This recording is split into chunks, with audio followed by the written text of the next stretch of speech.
Amables televidentes, bienvenidos a Matemágica por el canal local San Rafael Televisión. Matemágica es un programa de motivación, de sensibilización en matemática e historia de la ciencia.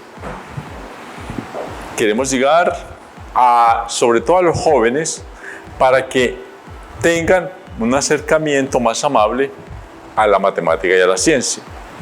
Que la matemática es una materia exigente, pero uno dice, bueno, ese es un toro muy bravo, pero yo voy a aprender a torear, ¿cierto? Y se mete, y no hay problema, se esfuerza, y lo hace, ¿eh?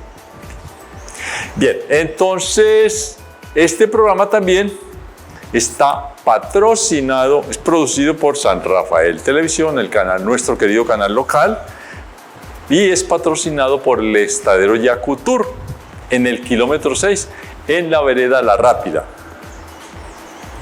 Vamos a leer una frase de el matemático irlandés Ian Stewart, ¿cierto? Escribámoslo otra vez para chicanear, apostar que no va a ser capaz.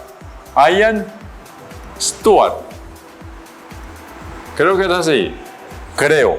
Ustedes me corrigen, me llaman y me dicen, hey, profe, le falta la H, ¿cierto? Cualquiera. Creo que se escribe así, Ian Stewart. Ian Stewart nos dice, los números son una construcción mental, pero una construcción mental con significado. Nuestra sociedad no podría vivir sin ellos. Ellos los números, y él se refiere obviamente a la matemática, no a los números solos, que los números solos no dicen nada.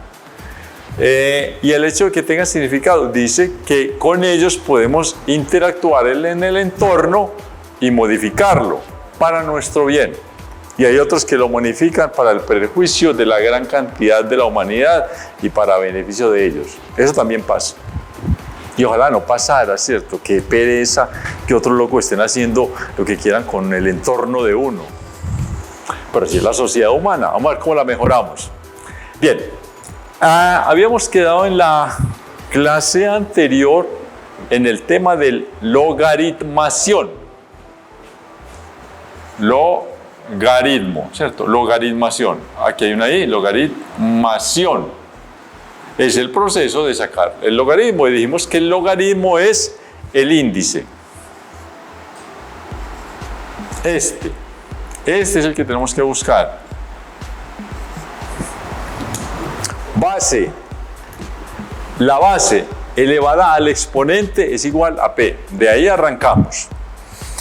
Pero, como yo puedo mover términos de un lado para otro, yo dejo a este lado la E, el exponente, y paso la B al otro lado.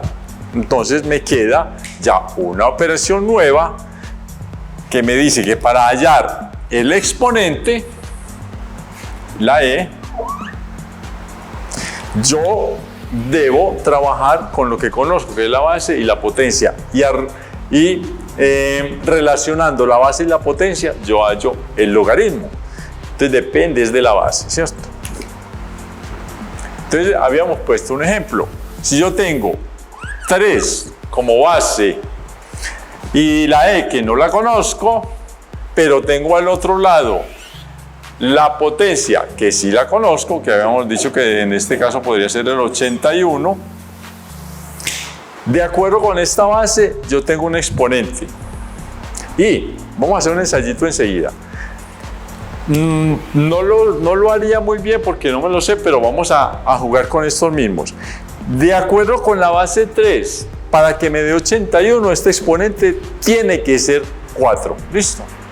Entonces lo que me dicen es que el logaritmo en base 3 de 81 es igual a 4.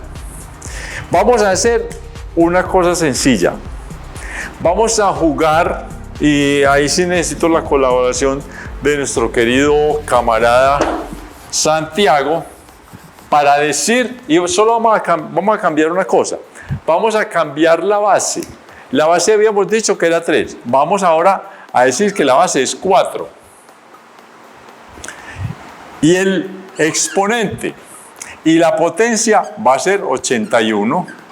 O sea, 4 elevado a la tal cosa me debe dar 81.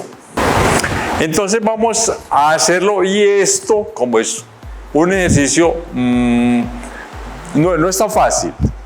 No soy capaz de hacerlo y de estructurarles todo el proceso, de verdad, no soy capaz en ese momento. Yo me puse a improvisar solo para mostrarles algo, pero les voy a mostrar el efecto y no soy capaz, lo confieso, en este momento, tendría que ponerme a estudiar un rato, de hacer todo el proceso. Pero lo hacemos en una calculadora. Lo que me están diciendo aquí es que el logaritmo, ¿cierto? O sea, yo voy a traducirles esto. 4 a la e es igual a 81. Lo que voy a averiguar es cuánto vale esa e. Lo hacemos de esta manera. Logaritmo en base 4. ¿Listo? Esta es la base, 4. De 81. Santi, esto se está viendo este numerito aquí bien. Esta partecita, logaritmo en base 4 de 81. Esto, lo que me está diciendo, para yo hallar esta e, tengo que traducirlo a este proceso algebraico. El logaritmo en base 4, logaritmo en base 4 de 81, que es igual a e, entonces averiguando la e, y eso tengo que hacerlo en una calculadora. Y la calculadora, porque de verdad muchas se los confieso, no soy capaz de hacer bueno, estoy recordando. Si eso se hace, tendría que sacar otro proceso que es el logaritmo natural de 81 dividido por el logaritmo natural de 4, pero eso es otra cosa más complicada. Qué pena, me acordé en ese momento, pero se nos enreda más. Tendría que explicarles mucha cosa. Logaritmo en base 4, perdón, logaritmo en base 4 de 81, la calculadora me dice que es 3.17, ¿cierto? Quiere decir que yo cojo el 4, lo elevo, vamos a hacerlo aquí mejor. Yo cojo el 4, lo elevo, el índice que le pongo es 3.17. Esto se puede hacer, no lo vamos a hacer porque los enredaría a ustedes ahí en su cabeza, pero no se trata de eso. Entonces el logaritmo, 4, la base, 4, lo elevo a la 3.17 y eso me da 81. Hagan ustedes el ensayo en la casa en una calculadora. Cojan 4, elévenlo a la 3.17 y eso les va a dar 81. Por supuesto que estamos hablando de situaciones aproximadas, ¿cierto? Pero es eso, listo. Ya sabemos de qué se trata en términos generales esta cosa del logaritmo. Y la operación inversa de logaritmación se llama antilogaritmación. Es más fácil de entender y no vamos a trabajarle mucho a eso. Eso es coger el número 10, que es la base nuestra, puede ser cualquier otra base, elevarlo a cualquier número y eso me va a dar la potencia. Esto es la antilogaritmación. No vamos a trabajarle mucho a eso porque no viene como al caso. Lo único que necesitamos es que ustedes se graben que son, allá en otras partes del planeta, dicen que son 8 operaciones matemáticas. Y nosotros aquí, en nuestra bella y muy amada provincia de los bosques y de las aguas, decimos que son 10, porque tenemos contar y descontar, ¿cierto? Aquí, es que aquí somos muy inteligentes, en el oriente antioqueño. Ya pasamos a los de los otros países. Ellos todavía no saben que son 10 operaciones. Nosotros ya lo sabemos. Bien. Viene después, ahí están las operaciones. Dijimos, los números solos no nos dicen nada. Para que los números nos digan algo, tenemos que relacionarlos unos con otros. Relacionar unos con otros. Entonces, la matemática, esas relaciones hacen como un conjunto de conocimientos con unos términos, con unas nociones, con unos conceptos, con unas palabras, con unas ideas, que son, entonces, básicamente son los números. Eso es lo primero en matemática. Después vienen como las relaciones, ¿cierto? Esas relaciones podemos decirle que son las operaciones. Las operaciones, las que dijimos, contar, descontar, sumar, restar, hasta logaritmo y antilogaritmo, pues hasta logaritmación y antilogaritmación. Entonces vienen los números. Para que haya de verdad un conocimiento matemático, tiene que haber números y unas relaciones de esos números, que son las operaciones por un lado. Después vienen, bacano, pongamos aquí, aventurémonos para que hacerles dar envidia a los de los demás países. Nosotros aquí nos vamos a aventurar a decir que después de las operaciones vienen las fórmulas. Con seguridad nos van a gozar, porque nos van a decir que no, que no sé qué, que no sé qué. Nosotros, vean, ¿cierto?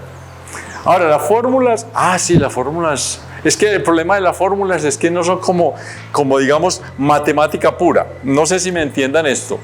Las fórmulas son procesos de la naturaleza que nosotros los estructuramos en una fórmula. La más sencilla que hay una de las más sencillas, la de la física, la básica, que es la velocidad es igual al espacio dividido por el tiempo.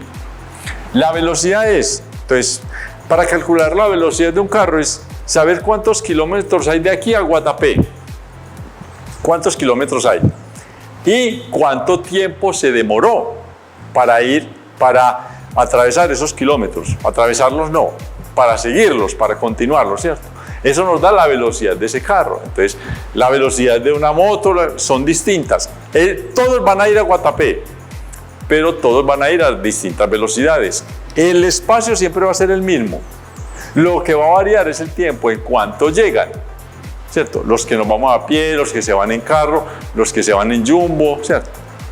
Eso nos da la velocidad. Esto es lo básico. Esto es lo básico de la física. Esa es la operación, la operación no. Esa es la relación básica de unos procesos en física. Se llama la fórmula. Nosotros decimos en matemática, necesitamos las fórmulas. ¿Qué más vamos a necesitar en matemáticas?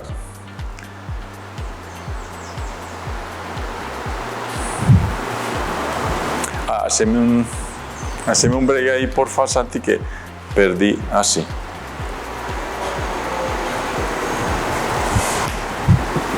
Después de las fórmulas, que algunos nos dirán que no, en la matemática como que no es muy válido encontrar fórmulas, pero en la naturaleza sí, ¿cierto? Y hay muchas, pues. La básica es esta, pero digamos la fórmula de la gravitación, ¿cierto? ¿Cómo es que el Sol, con qué fuerza el Sol atrae a la Tierra? Y con qué fuerza la Tierra también atrae al Sol, porque eso es un efecto de doble vía. Lo que pasa es que como el Sol es más grande y más masivo, nosotros vamos para allá. Donde nosotros fuéramos más masivos, más grandes que el Sol se vendría para acá y nos estrellaría. Bueno, bien. Después de las fórmulas vienen algo relacionado con las operaciones, que son los procesos. Los llamamos procesos aquí en nuestra bella y muy amada provincia de los bosques y de las aguas. Los procesos en matemáticas son dos. Algunos dicen que son operaciones. Para mí no, porque ya son operaciones sobre operaciones, ¿cierto? Operaciones sobre operaciones ya son procesos. Aunque en el resto del planeta digan que no. Los procesos son la derivación, y esto vamos a verlo. Bueno, no vamos a ver la derivación. Estos procesos vamos a hacer un poco más ordenados. Entonces, los procesos que ya son operaciones sobre operaciones, el básico que no lo vamos a trabajar mucho es la derivación y la operación inversa de la derivación, que es la integración, y a esta sí le vamos a trabajar un poquito. Integración. Y hasta ahora no ha habido más como cosas nuevas en estos elementos básicos de la matemática: los números, las operaciones, las fórmulas, la derivación y la integración. No hay como una cosa nueva. Lo mismo que pasa, por ejemplo, con los conjuntos. Dicen los que lo entienden, yo todavía no lo he podido entender, que no hay más conjuntos por encima de los números complejos, ¿cierto? Recordémoslo. Entonces están los naturales, después recordamos, los reales. Y después de los reales están los complejos, los números complejos. La C de complejo, ¿cierto? Con la barrita ahí interpuesta. Los naturales, enteros, fraccionarios, reales y complejos. Los que entienden ese mundo dicen que realmente no hay más en el mundo de la matemática, no hay más complejo, no hay más conjuntos. Los que lo entienden, yo les creo. ¿Cierto? Sería bueno no creerles, a ver qué inventamos, pero es que no yo tan acosado, ¿cierto? Sembrando tomates, que como que con qué tiempo va a pensar en eso. Bien, lo mismo pasa con estos dos procesos. Dicen que después de la integración parece que no hay necesidad de más. Yo creo que sí, de verdad. Yo he leído en los libros que no hay necesidad de más. Yo creo que sí, porque es que la integración es un proceso demasiado complejo y demasiado arduo.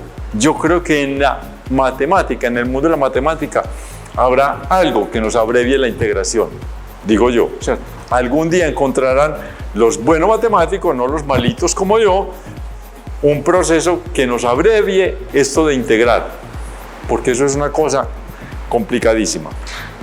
Bueno, los ingenieros que necesitan integrar, cogen la calculadora y la computadora, le meten los datos y chao. Eso sale solo como para arte de magia. Pero sería bueno entenderlo mejor, ¿cierto? Ok, vamos a hablar un poquito entonces de esto de integración. Dijimos que de derivación no le vamos a trabajar mucho, porque eso de pronto lo podemos entender de una manera muy escueta, pero la integración sí nos ayuda. Si hay maneras de ponerla más comprensible, es eso, de comprender ese proceso de la integración. Vamos a hacer. Es muy fácil hallar el área de un cuadrado. Vamos a dibujar aquí un cuadrado. Bueno, tratemos de, 2, 4, 5, 2, 4, 5. Este es un cuadrado, ¿cierto? Y hallar el área de este cuadrado, todo lo que hay adentro, puede ser relativamente fácil. Digamos que esto tiene el lado y esto también tiene otro lado. Bueno, hagamos algo primero sobre un rectángulo para que podamos definir mejor esto. Este es un rectángulo.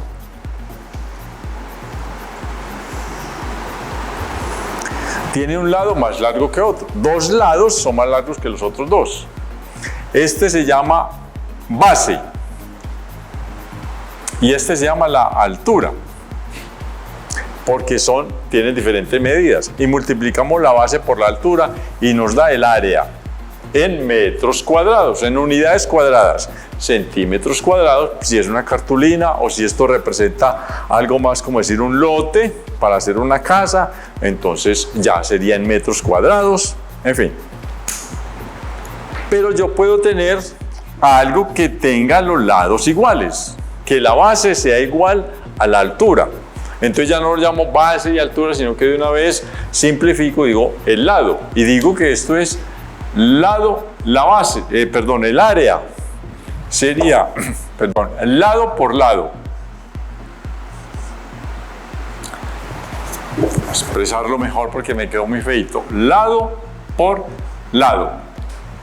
Lado por lado, lado al cuadrado. Entonces si esto tiene 5 y por aquí tiene 5, entonces yo digo 5 por 5, 25. O si tiene 8, 8 por 8, 64. O si tiene 9 por 9, 81. O si tiene 10, 10 por 10, 100. Y si tiene 11, hasta ahí llegué yo, 121. Si fuera 11 por 11. Pero bueno, en fin. Llegará el momento en que mi cerebro se funde. Pero es eso. que tenga el mismo lado, es fácil hallarlo, ¿cierto? Multiplicar. Y si la multiplicación está muy larga, muy grande, entonces nos valemos de una calculadora. Pero si usted tiene un lago, ¿cierto? Lleno de peces y tiene que más o menos saber cuánta área hay, porque de acuerdo a esa área, y ya la profundidad, digamos que se puede tomar como una constante, y este es el lago, digamos que es así. Y a usted, para saber, usted sabe más o menos, ya establecido por estudios, cuántos peces puede entrar ahí, ¿cierto? Y le dicen, ¿en cuánta área tiene su lago? Para saber, el técnico, el zootecnista, para saber de esa área más o menos, es una cosa aproximada, pero ya muy cierta. ¿Cuánto tiene esa laguna para saber cuánto alimento le vamos a echar a sus peces? Y entonces, ¿cómo ve cuál lado por cuál lado? Muchachos, ¿cuál lado por cuál lado? ¿Cierto? Pero como los seres humanos, así nos toque ser más dispendiosos, dividimos esto en cuadritos, ¿cierto? Aquí nos vamos a demorar un poco tratando de hacer los cuadros, pero bien. El tablero, como ya tiene una linecita, me va a ayudar a hacerlo más rápido y más armonioso. Y el que no me está ayudando es el maldito marcador. Listo. Ok. Y usted tiene cuadritos. Entonces usted cuenta los cuadritos que están completos. Vea, este está completo. No, este no está completo. Este está completo. Bueno, y para no demorarnos mucho, contamos los cuadros que estén completos. Y los que estén incompletos, uno más o menos lo aproxima. Entonces digamos que aquí hay casi uno. Y con este, entre estos dos pedazos, yo ajusto uno. Digamos que este está completo, pero yo con este, y con este, y con este, ajusto otro, con estos tres. Santi, ¿me puedes hacer de pronto, si será necesario, una aproximación? Con estos tres, yo más o menos calculo que ajusto uno. Entonces ya, estos tres los cuento como uno. Este, más este, más este. Ahí va otro cuadro aproximado. Y este con este, yo lo aproximo estos dos y los cuento como uno, bien. Y eso es un poquito dispendioso. Pero termina uno haciendo una posibilidad. Lo que pasa es que hay que trazar ciertas cosas, en fin. Lo que pasa es que en la matemática, un lago tan poco estético, no tan armónico, se nos dificultaría mucho. Pero en la naturaleza, muchos procesos no son, digamos, tan antiestéticos, ¿cierto? Son un poco más armoniosos. Entonces, usted en física, en química, en esos procesos de que usted tiene que elevar la temperatura a un alimento, a un lácteo, ¿cierto? Para acabar con los gérmenes, entonces usted eleva la temperatura y vuelve y la baja. Entonces la temperatura hace esto, por decir algo, ¿cierto? Y esto tiene una cierta armonía. Vamos a hacerla aquí. Una armonía en el sentido de que, por ejemplo, aquí hay un eje de simetría, ¿cierto? Y lo que hay aquí es más o menos parecido a lo que hay acá. Bueno, yo ahí lo hice un poquito mal porque estamos trabajando artesanalmente, pero en la vida real el proceso sería esta curva sería mucho más armónica. Esto, para los que no sabemos, en el fondo es yendo al plano cartesiano, que es un tema que tendremos que estudiar muy pronto. En el plano cartesiano, esto es una parábola. Recuerden esta lección que les estoy enseñando en estos últimos 3 minuticos. La vamos a recordar para mejorar esa comprensión cuando estemos estudiando el plano cartesiano en forma, ¿cierto? Esto es una figura que se llama una parábola. Y lo veremos mejor, pero por ahora yo digo que Y, o sea, los valores que yo tomo acá sobre el eje Y, que es el vertical, con respecto al eje X, que es el horizontal, a medida que yo avanzo sobre X, yo también tengo un avance sobre Y. Entonces, vamos a verlo así. Digamos, este es el punto 0. Aquí se encuentran los dos ejes. Y a medida que yo avance sobre las X, en la gráfica, yo también avanzo sobre las Y.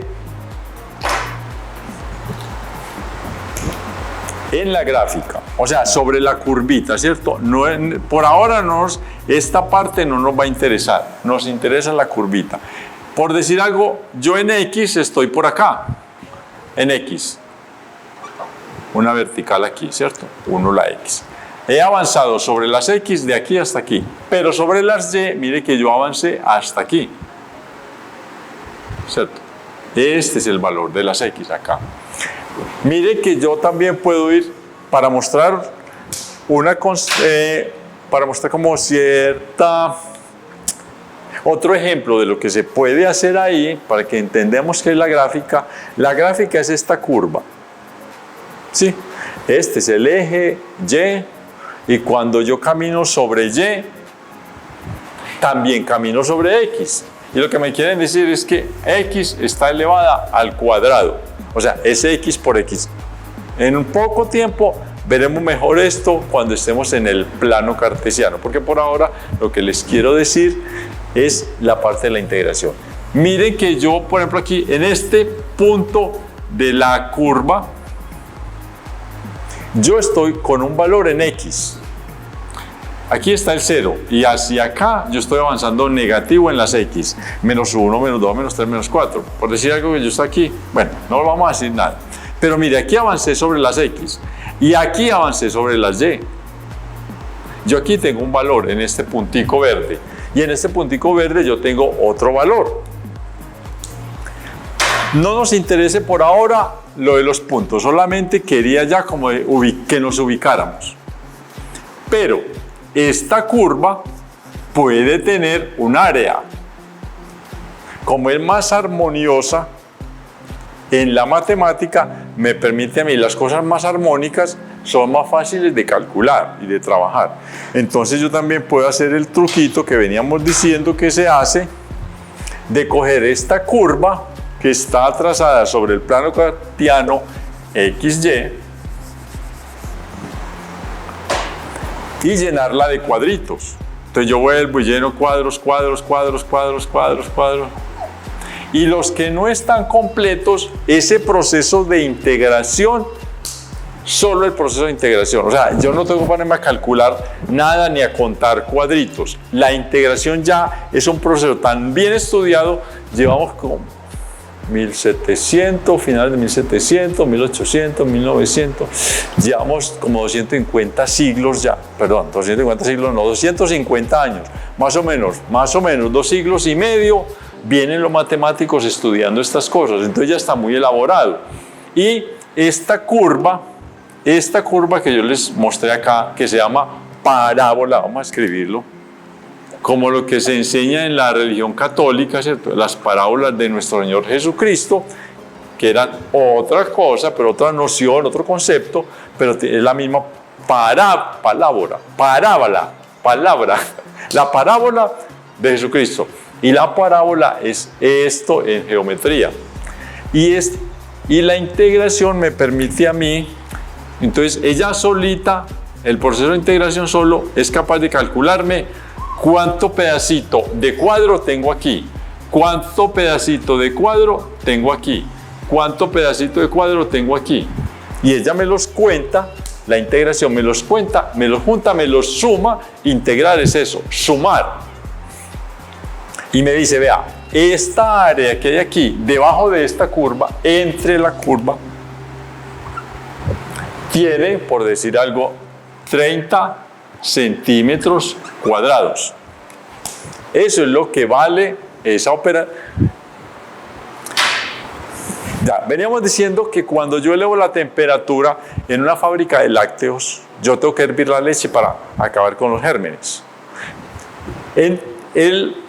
La integración lo que me dice es, vea, usted tiene tanta leche, tanta cantidad de leche, y la va a someter a temperatura durante tanto tiempo. Con esa cantidad de leche y con esa temperatura, a usted se le mueren 300 gérmenes. La integración te dice, con esa temperatura, en ese tiempo y con esa cantidad de leche, usted mata 300 gérmenes. Entonces usted tiene que ir al laboratorio y contar cuántos gérmenes en una muestra tiene cada litro. Entonces la integración, el integral, el matemático de allá del producto de lácteos, le dice, no podemos elevar la temperatura porque el horno no da sino hasta ahí. No podemos aumentar la temperatura. No podemos reducir la leche porque entonces se nos queda un montón por allá, ¿cierto? Usted lo que tiene que hacer es en el mismo bongo, hablando en términos técnicos, en el mismo bongo, en el mismo bongao, ¿cierto? Por supuesto, en la misma marmita, eso es una olla a presión enorme, una marmita. Usted coloca la misma cantidad de leche siempre, la misma temperatura, pero lo que va a tener que hacer es dejarlo por más tiempo, porque esta leche viene con muchos gérmenes hoy. Entonces usted hay que darle, y ahí le calculan. Entonces la integración, el matemático le dice, hay que dejarlo 10 minutos más. Entonces para eso es que sirve la integración. En muchos procesos, los procesos casi todos, así estemos hablando de luces, de iluminación. Por ejemplo, para que yo salga aquí tan hermoso como salgo, mientras más luz me ponga, más bello salgo, ¿cierto? Más lindo. Entonces, allá Santiago hace el cálculo y me dice, hay que ponerle 3 bombillas más para que quede más lindo. Eso lo hace Santiago a través de la integración. No importa, de verdad, no importa de qué estamos hablando. La matemática, eso tenemos que hablarlo. La matemática, entonces listo. Integral es contar, enseguida les digo lo de la matemática. Integral es contar cuántos cuadritos hay. Y no importa muchas veces de qué proceso estamos hablando. Si este proceso, que es una parábola, ojo, sirve para calcular procesos de gravitación, de verdad. Sirve también para calcular procesos de temperatura. Y sirve también para calcular la iluminación. O sea, esta parábola sirve para muchos procesos. ¿Por qué? Porque simplemente tiene que ver algo con que esté elevado al cuadrado, que eso lo vamos a ver mejor. Entonces no importa muchas veces de qué estemos hablando. El solo hecho de tener la curva así, que me va a servir para muchos procesos, yo voy a hacer siempre el mismo proceso de integración. Entonces miren, eso es algo que me estaba olvidando, que yo lo tenía aquí en una filmina desde hace 3 programas atrás. Es esto.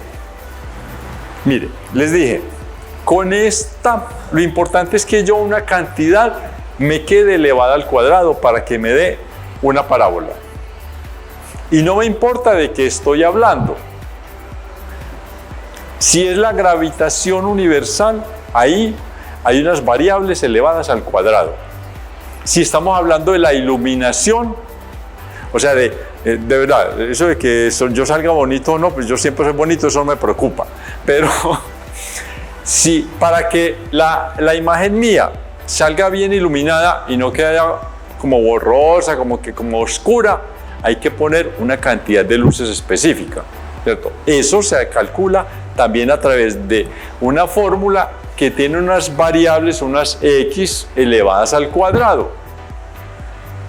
Tiene que ver con la distancia, pues, para que nos entendamos mejor. Y esto de la distancia al cuadrado sirve tanto para la gravitación, es la atracción entre el Sol y la Tierra, y la iluminación. Miren que estamos hablando de procesos muy distintos. ¿Qué tiene que ver la iluminación con la gravitación? Casi no. Pero de la misma forma que se calcula la gravitación, se calcula la iluminación, porque ambos tienen una variable, una cantidad elevada al cuadrado, que en este caso para ambas es la distancia al cuadrado. La temperatura, el proceso ese que habíamos dicho de matar gérmenes, también está elevado al cuadrado. Eso depende del área, sí, que tenga la olla. Entonces la olla es un cilindro. el área de ese cilindro, el circulito que usted ve por encima, digámoslo así, esta está la olla, yo lo estoy mirando así verticalmente y yo veo allá un círculo, ¿cierto? Es esto. Aquí hay un área, entonces dependiendo de esta área, hay, digamos, tantos gérmenes por área, se puede también calcular así, por área de la marmita hay tantos gérmenes y ya depende de la altura de la marmita, ya también se halla el volumen. Entonces yo puedo hallar cuántos gérmenes puede haber ahí con un muestreo. Entonces, una vez un pensador, tipo muy inteligente en la matemática, llamado, vamos a escribirlo aquí, que ya hemos hablado de él, Bertrand, inglés, del país de Gales, Bertrand Russell, ¿cierto? Matemático importantísimo, un humanista importantísimo. Mire, este señor Bertrand Russell, a los 88 años, estaba parado en las calles de Nueva York, haciéndole un paro al Estado gringo, porque él él dijimos es del país de Gales, y se nacionalizó en Estados Unidos, se fue a trabajar a Estados Unidos después de que hizo un montón de trabajo, investigaciones, cosas nuevas que no se sabían en matemática, principalmente en la lógica. Él era esa es de las cosas difíciles de la matemática. Y este señor hizo unos trabajos, descubrió cosas nuevas, ayudó a que la lógica avanzara y lo llamaron a trabajar en Estados Unidos. Y él se fue a trabajar a Estados Unidos y se nacionalizó, entonces ya también era gringo. Pero no era un personaje cualquiera. Con sus estudiantes, no recuerdo qué universidad era, se fue una vez a hacer un paro en las calles de Nueva York y se sentaron en las calles, pararon el tráfico. Eso fue como en el año 72, creo. Porque había que protestar contra el gobierno de los Estados Unidos que estaba haciendo cualquier embarrada. Y al señor Bertrand Russell no le gustó y a los estudiantes tampoco, y se pararon se sentaron en una calle de Nueva York a hacer una manifestación de que no les gustaban esas políticas del gobierno. O sea, es un tipo humanista, inteligentísimo, interesante. Y él dijo una vez, un poco como una especie de chiste, como una charada, que dijo algo así. Recuerden por qué lo va a relacionar, porque dijimos que no me importa si yo estoy hablando de gravitación, de iluminación o de gérmenes por área, yo siempre voy a poder calcular un proceso que es igual para todos a través de la integración. Voy a hallar un valor. Entonces en la iluminación me dará un valor, en la gravitación me dará otro, y en la desgerminación de la leche, por supuesto que no, en la pasteurización de la leche yo también sabré cuánto tiempo debo dejarlo. Todo eso se hace distinto, se hace con las mismas fórmulas, con los mismos procesos de integración, de hallar cuadritos, pero me va a dar resultados distintos porque son procesos distintos, pero tengo que aplicar, digamos, la misma fórmula, digámoslo así, o digamos, aplicar el mismo proceso. Entonces, no me importa a mí de qué estoy hablando, si de química, de óptica, la iluminación, o de gravitación universal.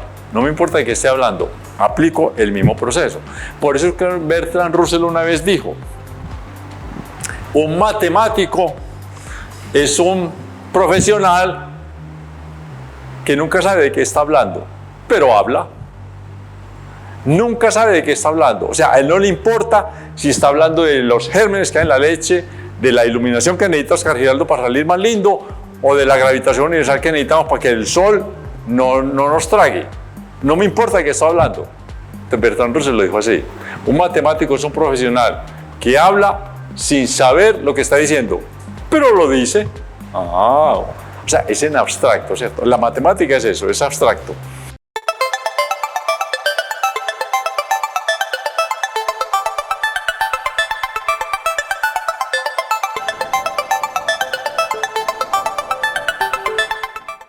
Bien, y entonces ya sabemos muchos de los elementos que hay en la matemática. Son ya como elementos, ¿cierto? Que estamos aquí tratando de estructurar, no operaciones. Operaciones es uno de los elementos, digámoslo. Entonces, habíamos dicho, a ver, los números. Esto no es la n de los naturales, esto es números. Operaciones, para que los números nos digan algo necesitamos operaciones.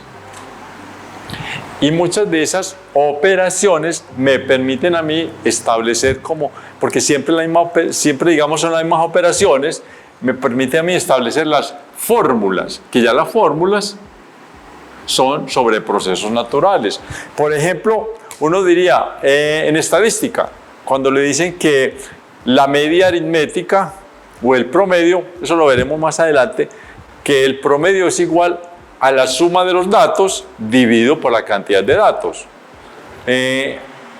Ahora, como yo no sé cómo se califica, hay gente que no sabe qué es un promedio. Hay jóvenes en bachillerato, me ha tocado en unos colegios donde voy, que a los chicos no saben sacar un promedio. Un promedio es que usted hoy sacó 5, mañana 4, después 3.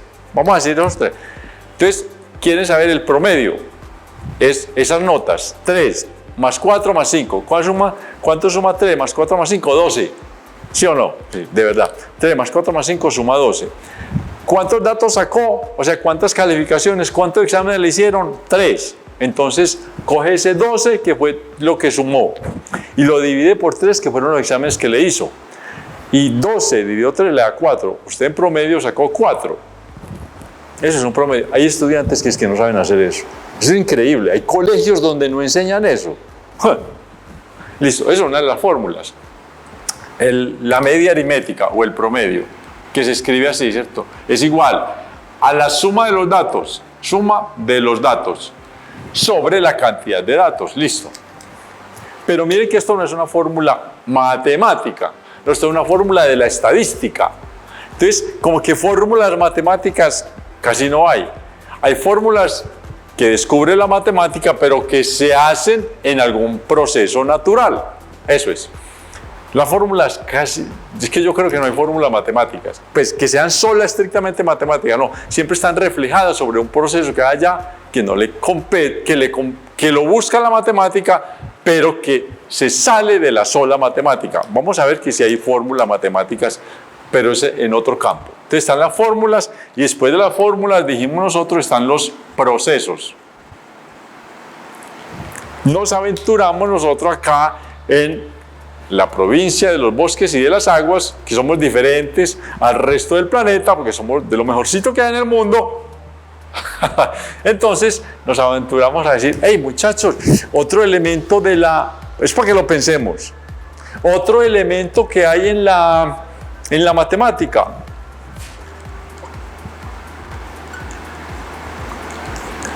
Aquí en nuestra bellísima y muy amada provincia de los bosques y de las aguas, dijimos, hey, vea, uno de los elementos de la matemática, junto con los números, la operación, la fórmula, los procesos, son las gráficas. Digamos, y vamos a apostarle a eso.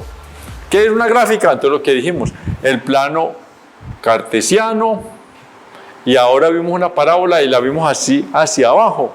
Entonces vamos a ver una parábola hacia arriba, ¿cierto? Esto también es un elemento de la matemática, importantísimo. Yo no sé si los teóricos y los filósofos y los epistemólogos de la matemática lo querrán aceptar. Eso lo van a estudiar, pero nosotros ya lo estudiamos aquí en la provincia de los bosques y de las aguas. Ya lo sabemos, no nos quebremos la cabeza con él. Mentira, no. Sostengámoslo, estudiémoslo para que le podamos discutir a esos otros raros que hay por ahí en el resto del planeta. Tan vanidosos, ¿sí o no? Listo, muchachos.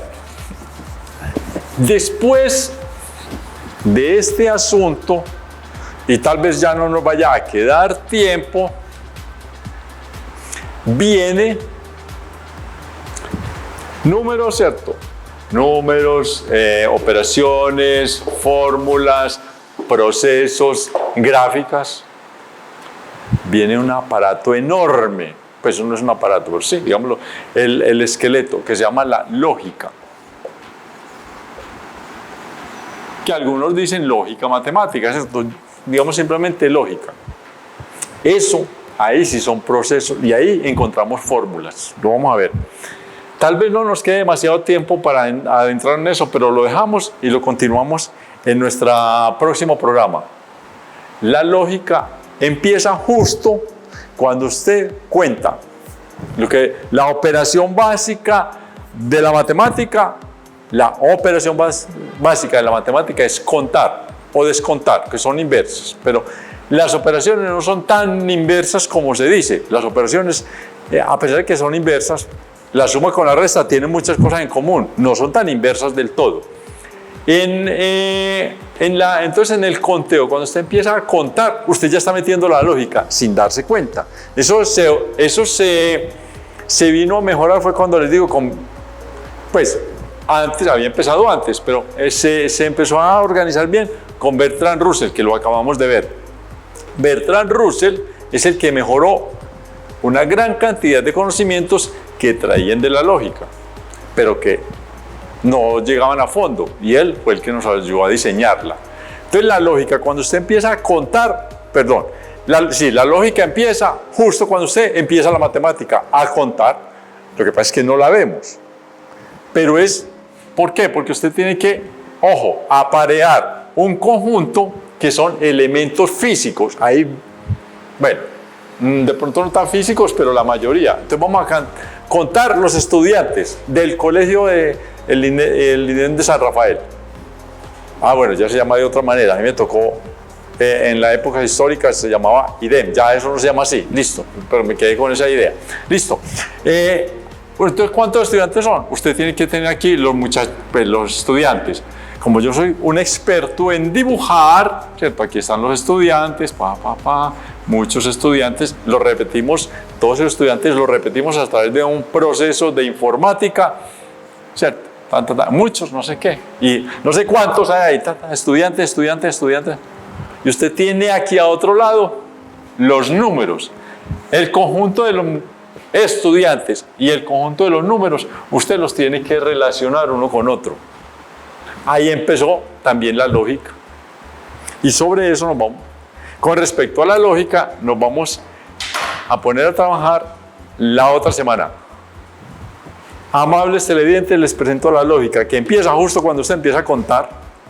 Vamos a verlo. ¿Listo? Amables televidentes, nos vemos dentro de 8 días en Mate Mágica, para que empecemos a ver qué es la lógica. Suerte, nos veremos. Chao.